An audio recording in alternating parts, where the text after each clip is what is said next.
दोस्तों, जब भी कोई व्यक्ति पहली बार अपनी जॉब से पैसा कमाना शुरू करता है, तो उसकी ये इच्छा होती है कि वो जल्द से जल्द करोड़पति बन जाए। लेकिन इसमें दिक्कत ये है कि ज़्यादातर लोगों को ये लगता है कि करोड़पति बनने के लिए हमारी महीने की सैलरी लाखों में होनी चाहिए, जबकि ऐसा बिल्कुल भी नहीं है। यदि आप चाहे और लाइफ में सही डिसीजंस को लेना शुरू कर दें, तो आप 20 से 25 हज़ार रुपए की सैलरी के साथ भी करोड़पति बन सकते हो। दोस्तों, जब भी किसी की जॉब लगती है और उसकी पहली सैलरी आती है, तो सबसे पहले ज़्यादातर लोगों के मन में यही सवाल आता है कि आखिर इस पैसे को कहाँ खर्च किया जाए। और फिर वो लोग नए नए तरीके ढूंढने लग जाते हैं अपनी सैलरी को खर्च करने के लिए, और महीना खत्म होने से पहले ही अपनी पूरी सैलरी खर्च कर देते हैं। दोस्तों, ये पहला स्टेप ही उनका सबसे गलत स्टेप है, जिसे ज़्यादातर लोग अपने शुरुआती कमाई के दिनों में उठा लेते हैं। फिर उसके बाद जीवन भर ईएमआई और कर्ज के बोझ तले दबे रहते हैं। दोस्तों, हमें कभी भी अपनी कमाई के शुरुआती दिनों में कोई भी चीज़ नहीं खरीदना चाहिए जिसकी कीमत हमारी कमाई से ज़्यादा हो।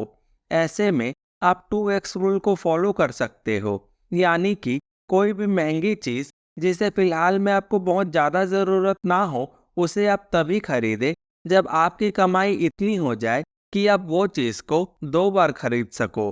अगर आपकी कमाई अभी उतनी नहीं है, तो आप अभी फ़िलहाल के लिए उस चीज़ को ना खरीदें, वरना आप उस चीज़ की वजह से हमेशा कर्ज में बंद कर रह जाओगे। दोस्तों, आज सोशल मीडिया के इस दौर में जहां लोग स्मार्ट बनते जा रहे हैं, वहीं दूसरी तरफ अधिकतर लोगों की सेविंग और इन्वेस्टिंग करने की आदत छूटती जा रही है। ज़्यादातर लोग ने पैसों को सेव करना ही जैसे अब बंद कर दिया है, जो कि वो लोगों का बहुत गलत डिसीजन है। वो लोग दूसरों को अमीर दिखने के चक्कर में क्रेडिट कार्ड या ईएमआई जैसे ट्रैप में फंसे जा रहे हैं, जिससे वो अपनी सैलरी से करोड़पति बनना तो छोड़ो, पूरा जीवन कर्ज के बोझ तले दबे रहते हैं। दोस्तों, आपको अपनी सैलरी को 50-30-20 रूल के हिसाब से इस्तेमाल करना चाहिए, यानी कि जब भी आपकी सैलरी आती है, आपको इसका 50% अपनी नीड्स यानी ज़रूरतों पर खर्च करना चाहिए, जैसे कि घर का रेंट, इलेक्ट्रिसिटी बिल, खाने पीने का खर्च एक्सेट्रा। 30% अपनी डिज़ायर यानी इच्छाएं पर खर्च करना चाहिए, जैसे कि मोबाइल फ़ोन, कार, बाइक लेना एक्सेट्रा। और बचा हुआ 20% आपको अपने फ्यूचर गोल्स और रिटायरमेंट के लिए सेव और इन्वेस्ट करना चाहिए। चलिए, अब एक सिंपल एग्जांपल से समझते हैं कैसे आप 20 से 25 हज़ार रुपये की सैलरी से भी कुछ सही डिसीजन लेकर लॉन्ग टर्म इन्वेस्टिंग की मदद से अपना करोड़पति बनने का सपना पूरा कर सकते हो। दोस्तों, ये है हर्ष। इसकी उम्र अभी 22 साल की है। इसने अभी अपना ग्रेजुएशन कंप्लीट किया है। ग्रेजुएशन कंप्लीट होते ही उसे 25 हज़ार की जॉब एक अच्छी कंपनी में मिल जाती है। हर्ष अपनी सैलरी से जल्दी से करोड़पति और फाइनेंशियली फ्री होके रिटायर होना चाहता है, ताकि वो अपनी बची हुई जिंदगी अच्छे से एंजॉय कर पाए। अपनी इन्वेस्टिंग जर्नी शुरू करने से पहले हर्ष ने यह जरूरी समझा अपने लिए हेल्थ इंश्योरेंस और लाइफ इंश्योरेंस लेने की, क्योंकि हर्ष ये जानता था कि इंश्योरेंस करवाना कोई फिजूल खर्चा नहीं होता है, बल्कि इंश्योरेंस एक तरह का इन्वेस्टमेंट की तरह होता है जो हमें लाइफ के अनप्रिडिक्टेबल सर्कमस्टेंसेस से बचाता है। साथ ही उसने ये भी जरूरी समझा अपने लिए 6 महीने के सारे ज़रूरी खर्चों का इमरजेंसी फंड बनाना, ताकि अगर उसकी इन्वेस्टिंग जर्नी के दौरान कोई भी इमरजेंसी आती है, तो वो उस फंड का इस्तेमाल कर सके बिना अपनी इन्वेस्टिंग जर्नी में रुकावट डाले। 25 हज़ार की सैलरी होने के बावजूद भी हर्ष हमेशा सबसे पहले खुद को पे करता है, जिसके लिए वो 50-30-20 रूल के कॉन्सेप्ट को अपनाता है। यानी कि जैसे ही उसकी 25 हज़ार की सैलरी उसके अकाउंट में क्रेडिट होती है, वो उसका 20% यानी 5 हज़ार रुपये किसी अच्छे इंडेक्स फंड में एसआईपी के जरिए इन्वेस्ट कर देता है, जहां से उसको लॉन्ग टर्म में 15% का एवरेज एनुअल कंपाउंडेड रिटर्न मिल जाएगा। और बची हुई सैलरी का 50% यानी 12,500 रुपये अपनी ज़रूरतों और 30% यानी 7,500 रुपये अपनी इच्छाओं में खर्च कर देता है।